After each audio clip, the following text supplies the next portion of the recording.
Vinicius Junior condamne les actes racistes justement envers les joueurs du FC Barcelone. Oui, ça n'arrive pas tous les jours, mais oui, on en parle les amis. Mais avant cela également, nous allons découvrir les notes du Real Madrid et des joueurs du Real Madrid de Don Carlo Ancelotti avec ce classico qui a été une humiliation finalement au Santiago Bernabéu pour les hommes de Don Carlo Ancelotti et le Real Madrid. Si vous êtes madridista les amis, c'est votre première fois de découvrir notre chaîne, n'hésitez absolument pas de vous y abonner, d'activer la cloche de notification pour ne rien rater de l'actualité autour de la Casablanca. Nous avons également notre site internet d'information sportive dédié au Real Madrid. Bah oui, le realmadrid.com, realdemadrid.com, www.realdemadrid.com sur lequel vous avez également toute l'actualité sur le Real Madrid, que ce soit les informations en temps réel justement pour le Real Madrid. Un communiqué également du Real Madrid qui sort pour condamner les actes racistes envers les joueurs du Barça. Bah oui, il faut le faire quand même, il faut être un Real Madrid pour faire cela. Alors les amis, selon vous, qu'est-ce qui peut expliquer cette déroute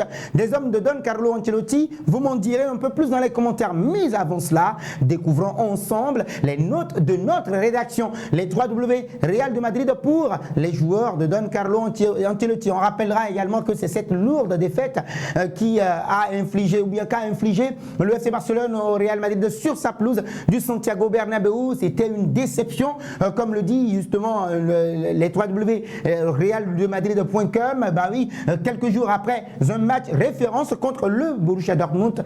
On se rappelle justement de ce triplé retentissant de Vinicius Junior. On pensait avoir le même scénario dans ce classico-là. Malheureusement, ça n'a pas du tout été le cas puisque le Barça, avec sa défense très haute, justement, a posé beaucoup de problèmes aux coéquipiers de Kylian Mbappé qui, sur les 12 positions de hors-jeu sifflées par la VAR ou bien pour le Real Madrid, bah, on va estimer que Kylian Mbappé en a eu 8 sur ces positions de hors-jeu là. Alors, les notes de ce match, justement, on rappelle les buteurs, Lamine Yamal, Rafinha pour les 3e et 4e buts, avec un doublé de Robert Lewandowski au 54e et 56e minute.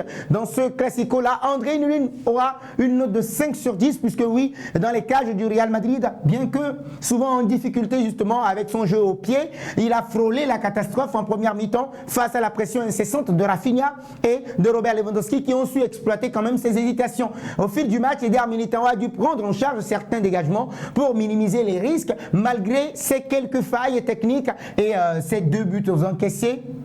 André Lunin a réalisé des parades essentielles pour limiter la casse quand même, on va dire une prestation mitigée mais solide pour le portier ukrainien.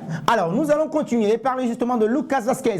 5,5 sur 10, lui il a apporté offensivement mais c'est défensivement que ça a un tout petit peu cloché, mais les combinaisons avec ses coéquipiers devant n'étaient pas mal pour le capitaine madrilène du match. Là justement on sait que Luka Modric est rentré en cours de match, il a été constant dans ses efforts offensifs et capable de belles combinaisons. L'international espagnol cependant a souffert face à un Rafinha inspiré en état de grâce également et déséquilibrant sur son aile. En défense, Lucas Vázquez n'a pas su rassurer comme on l'attendait dans un classico, ce qui a laissé un vide sur ce côté-là malgré une présence offensive correcte. Nous allons parler maintenant d'Eder Militão. Il aura 4 sur 10 selon notre rédaction puisqu'il n'a pas été solide. Mauvais emplacement sur le premier but de Robert Lewandowski et ensuite le deuxième but, le doublé express du Polonais entre Antonio Rudiger et Eder Militão, faute de marquage. Eh bien oui, le Polonais s'offre ce doublé express là et donc on dira que c'est une prestation en demi-teinte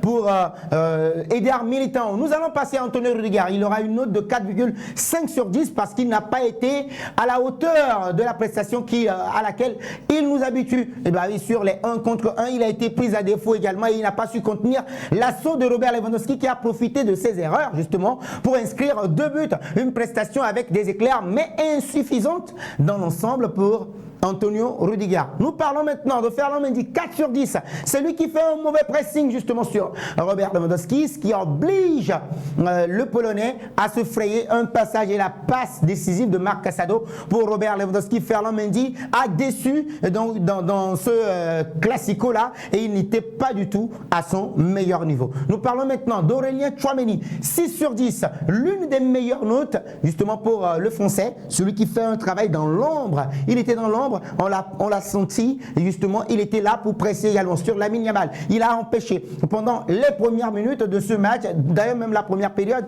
il a été très bon avec, il a acculé les joueurs du Real Madrid, du FC Barcelone dans les récupérations. Eh bien oui, ses efforts ont été bénéfiques pour le Real Madrid avec un sérieux quand même dans son rôle défensif, compensant souvent les errements de ses coéquipiers. Une performance solide, digne d'un joueur de l'ombre. Eduardo Camavinga aura la meilleure note. 7 sur 10 pour Camavinga, puisque oui, il a brillé dans la récupération, mais aussi a apporté du dynamisme balle au pied en choisissant souvent les meilleures options, comme cette superbe passe à Vinicius Junior à la 22e minute. Malheureusement, Vinicius a voulu fermer son pied. Sinon, il ouvre son pied, c'est l'ouverture du score. Et toujours, on sait que dans ces classicos, celui qui ouvre le score a l'avantage, justement, à le dessus. 7 sur 10 pour lui. Federico Valverde, comme à son habitude, il a beaucoup couru, il a beaucoup fait, mais il lui a manqué plus de tranchant dans ce match. Je ne sais pas si c'est le positionnement dans ce 4-4 de losange de Don Carlo Ancelotti, mais notre rédaction lui inflige une note de 6 sur 10. 4 pour Jude Bellingham, parce que même dans les temps forts du Real Madrid, il n'était pas du tout présent, Jude Bellingham. Peut-être qu'il se croit buteur ou il doit marquer pour retrouver ses ascensions. C'est lui qui avait illuminé quand même le Classico de la saison dernière. Mais là, Jude Bellingham n'y était pas. Même quand le Real Madrid était dans un temps fort, il n'y était pas. Certes, il a réussi quand même à cadenasser un Alejandro Balde en première période, mais après, tout comme toute l'équipe, Bellingham n'y était pas du tout. Et donc 4 sur 10 pour Jude Bellingham. Vinicius Junior aura une note de 5,5 sur 10, mais on attendait beaucoup plus de lui. Un but peut-être. Ben oui, ses choix personnels lui ont fait... voilà, il a voulu marquer de son empreinte ce Classico comme à son habitude, qu'il a oublié de passer le ballon à Kylian Mbappé par exemple pour l'ouverture du score. Et donc son obsession, tenter de l'exploit quand même individuel, l'a empêché de servir Kylian Mbappé qui était mieux placé. Et donc une prestation mitigée où le panache a pris le dessus sur la lucidité. Pour Kylian Mbappé enfin, 5,5 sur 10. Ce n'est pas mal parce qu'il a été actif, on l'a senti, on a vu qu'il y avait de l'envie pour Kylian Mbappé de marquer son premier Classico, de son empreinte, son premier Classico avec le Real Madrid. Malheureusement, ça n'a pas marché. Sur les 12 positions de hors-jeu, pour le Real Madrid, il en a eu 8 à lui tout seul. Donc, vous comprenez qu'il y a eu la précipitation et la vitesse à la fois, donc cette grosse envie-là, mais aussi...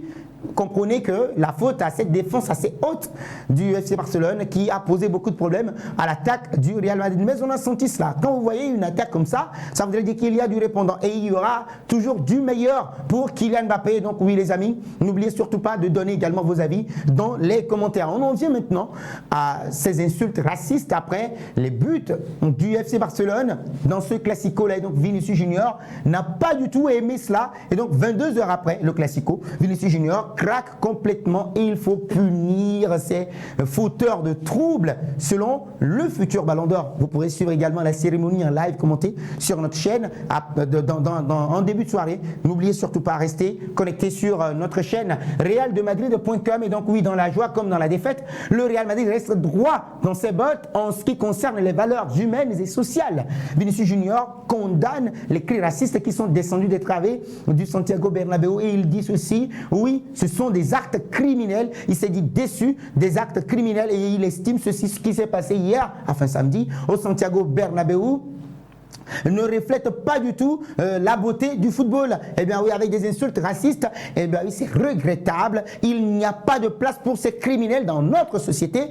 Tout mon soutien à Lamine Yamal, à Rafinha. Eh bien oui, Ansu Fati également. Je sais que Madrid et la police vont agir pour justement identifier, punir les coupables, a écrit Vinicius Junior sur son compte officiel X. Il s'agit d'un message très clair qui va sans doute faire plaisir aux Catalans. Donc il faut le dire, la défaite du Real Madrid a fait très mal, certes, à plusieurs Madrilènes. Toutefois, la douleur ne devrait pas excuser les dérapages xénophobes qui avilissent l'image de la Liga depuis des années. Donc, vivement que les coupables soient reconnus. Oui, on sait tous qu'il y a la vidéo. Ils sont visibles quand même sur les vidéos qui circulent sur la toile et donc ils soient arrêtés et bannis des stades, comme ce fut le cas de certains supporters au Civitas Metropolitano, rappelez-vous, lors du derby madrilène. Nous en venons maintenant à ce communiqué du Real Madrid pour condamner vivement les actes racistes ou bien xénophobes, les valeurs humaines et sociales qui tiennent à cœur au Real Madrid. Le Real Madrid condamne fermement tout type de comportement raciste,